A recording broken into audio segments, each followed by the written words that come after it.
Hi friends, me healthy style ಚಾನಲ್ಗೆ ನಿಮ್ಮೆಲ್ಲರಿಗೂ ಸ್ವಾಗತ. ಇವತ್ತು ನಾನು ನಿಮಗೆ ಒಂದು ಒಳ್ಳೆ ಹೆಲ್ತಿ ಇನ್ಫಾರ್ಮೇಟಿವ್ ಟಿಪ್ಸ್ ತಗೊಂಡು ಬಂದಿದ್ದೀನಿ. ಅದನ್ನು ಮಾಡೋದು ಹೇಗೆ ಹಾಗೂ ಅದರ ಉಪಯೋಗಗಳು ಎರಡೂ ಸಹ ನಾನು ನಿಮಗೆ ತಿಳಿಸ್ತೀನಿ. ಹಾಗಾಗಿ ವಿಡಿಯೋ ಎಲ್ಲೂ ಸಹ ಸ್ಕಿಪ್ ಮಾಡದೆ ಕೊನೆವರೆಗೂ ನೋಡಿ. ನೀವು ನಮ್ಮ ಚಾನಲ್ಗೆ ಹೊಸಬರಾಗಿದ್ದರೆ ಕೆಳಗೆ ಇರುವ ಸಬ್ಸ್ಕ್ರೈಬ್ ಬಟನನ್ನು ಒತ್ತಿ ಚಾನಲನ್ನು ಸಬ್ಸ್ಕ್ರೈಬ್ ಮಾಡಿಕೊಳ್ಳಿ ಹಾಗೂ ಬೆಲ್ಲೈಕನನ್ನು ಪ್ರೆಸ್ ಮಾಡಿ ಆಲ್ ಅನ್ನೋ ಆಪ್ಷನ್ ಚೂಸ್ ಮಾಡಿ. ಏಕೆಂದರೆ ನಮ್ಮ ಎಲ್ಲ ವಿಡಿಯೋಗಳ ನೋಟಿಫಿಕೇಷನ್ ನಿಮಗೆ ಮೊದಲೇ ಬರುತ್ತೆ.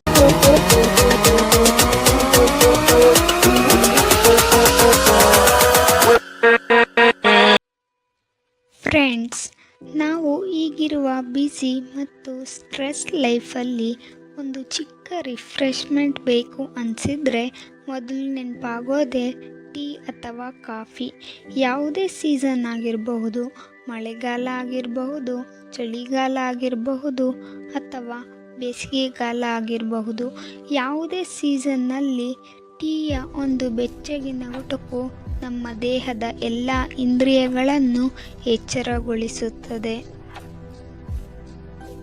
ಹಾಗಾಗಿ ನಾನು ಫ್ರೆಂಡ್ಸ್ ಇವತ್ತು ನಿಮ್ಮೆಲ್ಲರಿಗಾಗಿ ಒಂದು ಒಳ್ಳೆಯ ಹೆಲ್ದಿ ಮತ್ತು ಟೇಸ್ಟಿಯಾದಂತಹ ನಿಂಬೆಹಣ್ಣಿನ ಟೀಯನ್ನು ಮಾಡುವ ವಿಧಾನ ಹಾಗೂ ಅದರ ಉಪಯೋಗಗಳನ್ನು ತಿಳಿಸುತ್ತೇನೆ.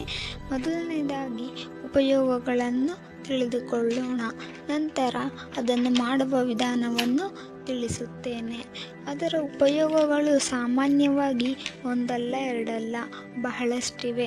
ಆದರೆ ಇಂದು ನಾನು ನಿಮಗೆ ಕೇವಲ 5 ಉಪಯೋಗಗಳನ್ನು ಮಾತ್ರ ತಿಳಿಸುತ್ತಿದ್ದೇನೆ. ಅದರಲ್ಲಿ ಮೊದಲನೆಯದು ಸಾಮಾನ್ಯ ಕಾಯಿಲೆಗಳನ್ನು ಗುಣಪಡಿಸುತ್ತದೆ.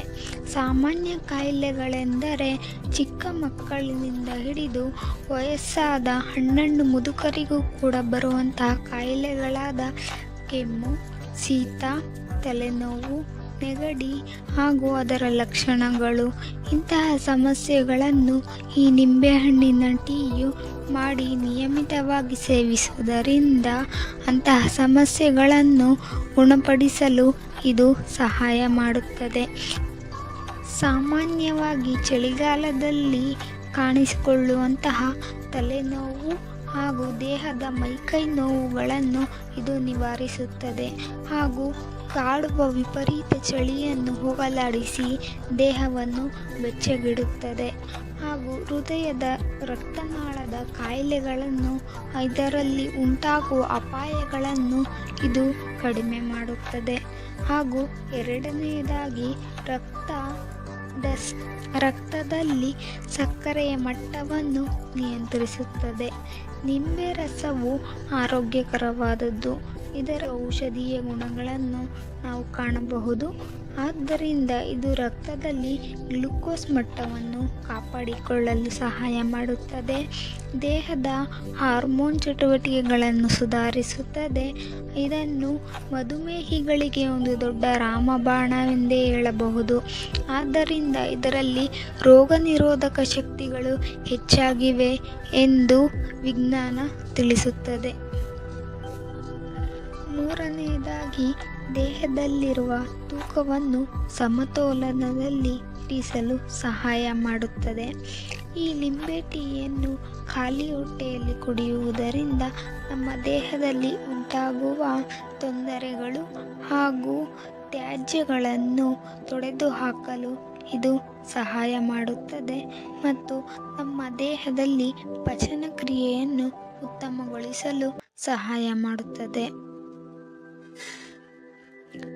ಮತ್ತು ಈ ಟೀಯನ್ನು ನಿಯಮಿತವಾಗಿ ಕುಡಿಯುವುದರಿಂದ ನಮ್ಮ ದೇಹದ ಜೀರ್ಣಕ್ರಿಯೆಯನ್ನು ಉತ್ತಮಗೊಳಿಸುತ್ತದೆ. ಈಗಿನ ಆಹಾರ ಪದಾರ್ಥಗಳನ್ನು ನಾವು ನೋಡಿದರೆ ಕೇವಲ ಹೊರಗಿನ ಆಹಾರವನ್ನೇ ಹೆಚ್ಚಾಗಿ ಸೇವಿಸುತ್ತೇವೆ. ನಮಗೆ ಮನೆಯ ಆಹಾರಕ್ಕಿಂತ ಹೊರಗಿನ ಆಹಾರವೇ ಹೆಚ್ಚು ಪ್ರಿಯಕರವಾಗಿ ತೋರುತ್ತದೆ. ಆದ್ದರಿಂದ ಅಂತಹ ಆಹಾರವನ್ನು ಹೆಚ್ಚಿನದಾಗಿ ಸೇವಿಸುವುದರಿಂದ ಉಂಟಾಗುವ ತೊಂದರೆಗಳನ್ನು ಇದು ನಿವಾರಿಸುತ್ತದೆ. ಏನೇ ತಿಂದರೂ ಉತ್ತಮವಾಗಿ ಪಚನಗೊಳ್ಳಲು ಇದು ಸಹಾಯ ಮಾಡುತ್ತದೆ ಹಾಗೂ ಕರುಳಿನ ಆರೋಗ್ಯವನ್ನು ಉತ್ತಮಗೊಳಿಸಲು ಇದು ಹೆಚ್ಚು ಸಹಕಾರಿಯಾಗಿದೆ. 5ನೇದಾಗಿ, ಮಾನವನಲ್ಲಿ ಉಂಟಾಗುವಂತಹ ಖಿನ್ನತೆ ಮತ್ತು ಆತಂಕವನ್ನು ಎದುರಿಸಲು ಇದು ಸಹಾಯ ಮಾಡುತ್ತದೆ. ಇದು ನೀವು ಯೋಚಿಸುತ್ತಿರಬಹುದು, ಒಂದು ಟೀ ಮಾನವನ ಆತಂಕವನ್ನು ಹೇಗೆ ನಿವಾರಿಸಬಲ್ಲದು ಎಂದು. ಆದರೆ ಇಂದಿನ ಸಮಯದಲ್ಲಿ ನಾವು ಸರಿಯಾಗಿ ಊಟ ಮಾಡುವುದಿಲ್ಲ, ಸರಿಯಾಗಿ ನಿದ್ರೆ ಮಾಡುವುದಿಲ್ಲ. ಇದರಿಂದಾಗಿ ನಮ್ಮ ಮೆದುಳಿನ ಮೇಲೆ ಪ್ರಭಾವ ಬೀರುತ್ತದೆ. ಆದರೆ ಈ ಟೀಯಲ್ಲಿ ಪೊಟ್ಯಾಷಿಯಂ ಹೆಚ್ಚಾಗಿರುವುದರಿಂದ ಮೆದುಳಿನ ಕಾರ್ಯವನ್ನು ಉತ್ತಮಗೊಳಿಸುತ್ತದೆ. ಈ ಟೀಯಲ್ಲಿ ಕ್ಯಾಲೋರಿಗಳು, ಕಾರ್ಬೋಹೈಡ್ರೇಟ್ಗಳು, ಸಕ್ಕರೆ, ಫೈಬರ್, ವಿಟಮಿನ್ಗಳು ಹೆಚ್ಚಾಗಿರುವುದರಿಂದ ಇದು ನಮ್ಮ ದೇಹಕ್ಕೆ ಅಗತ್ಯವಾಗಿದೆ. ಫ್ರೆಂಡ್ಸ್, ಇದಿಷ್ಟು ಇದರ ಉಪಯೋಗಗಳು. ನಂತರ ಇದನ್ನು ಮಾಡುವ ವಿಧಾನವನ್ನು ತಿಳಿಯೋಣ. ಮೊದಲಿಗೆ ಗ್ಯಾಸ್ ಸ್ಟವ್ ಆನ್ ಮಾಡಿ ಒಂದು ಟೀ ಬಟ್ಟಲಿನಲ್ಲಿ 1.5 ಲೋಟ ನೀರು ಹಾಕಿ ಬಿಸಿಯಾಗಲು ಇಡಿ.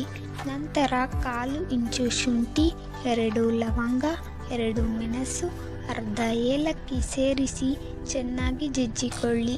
ಬಿಸಿಯಾದ ನೀರಿಗೆ ಅರ್ಧ ಚಮಚ ಟೀ ಪುಡಿ, ಸಕ್ಕರೆ, 2 ಚಿಟಕಿ ಉಪ್ಪು ಹಾಗೂ ಜಜ್ಜಿದ ಮಿಶ್ರಣವನ್ನು ಸೇರಿಸಿ 3 ನಿಮಿಷ ಕುದಿಸಿ.